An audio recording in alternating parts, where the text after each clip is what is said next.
ಕಲಾವಿದರಾಗಿ ಇಲ್ಲಿ ಬದುಕಬೇಕು ಅಂದರೆ ನಾವು ಒಂದಿಷ್ಟು ಜನ ಹೊಸ ಕಲಾವಿದರ ಕ್ರಿಯೇಟ್ ಆಗಬೇಕು, ಹೊಸ ನಿರ್ದೇಶಕರು ಬರಬೇಕು, ಟೀಚರ್ಸ್ ಬರಬೇಕು, ನಾನು ಹೆಂಗೆ ನಿಂತ್ಕೋಬೇಕು, ಏನೋ ಒಂದು ಮಾಡೋ ಒಂದು ಒದ್ದಾಟ.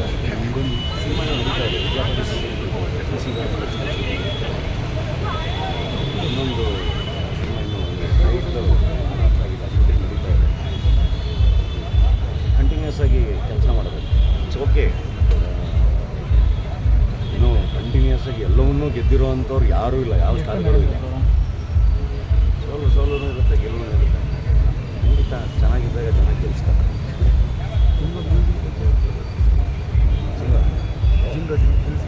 ಸಖತ್ತಾಗಿದೆ, ಫ್ರೆಶ್ ಟ್ಯಾಲೆಂಟ್ಸ್ ಅದೇ ಹೇಳ್ತಿರೋದು. ಹೊಸ ಪ್ರತಿಭೆಗಳ ಜೊತೆ ಕೆಲಸ ಮಾಡಬೇಕು. ನವನೀತ್ ಡೆಫಿನೆಟ್ಲಿ ತುಂಬ ದೊಡ್ಡ ಸಂಗೀತ ನಿರ್ದೇಶಕಾಗಿ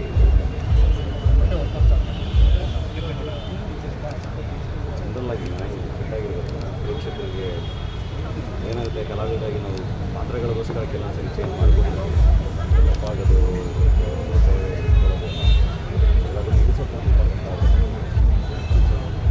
ಬಟ್ ಅದು ಹೊರಗಡೆ ಪ್ರೊಫೆಸರ್ ಸಂಧಿಸಿ ಕಲಾವಿದರಿಗೆ ಫಿಟ್ಟು ಬೇಕಾಗಿರೋದು ಡಿಸಿಪ್ಲಿನ್. ವಾಪಸ್ ಡಿಸಿಪ್ಲಿನ್ ಬಂದು ಕೆಲಸ ಮಾಡ್ತಾ ಇದ್ದಾರೆ.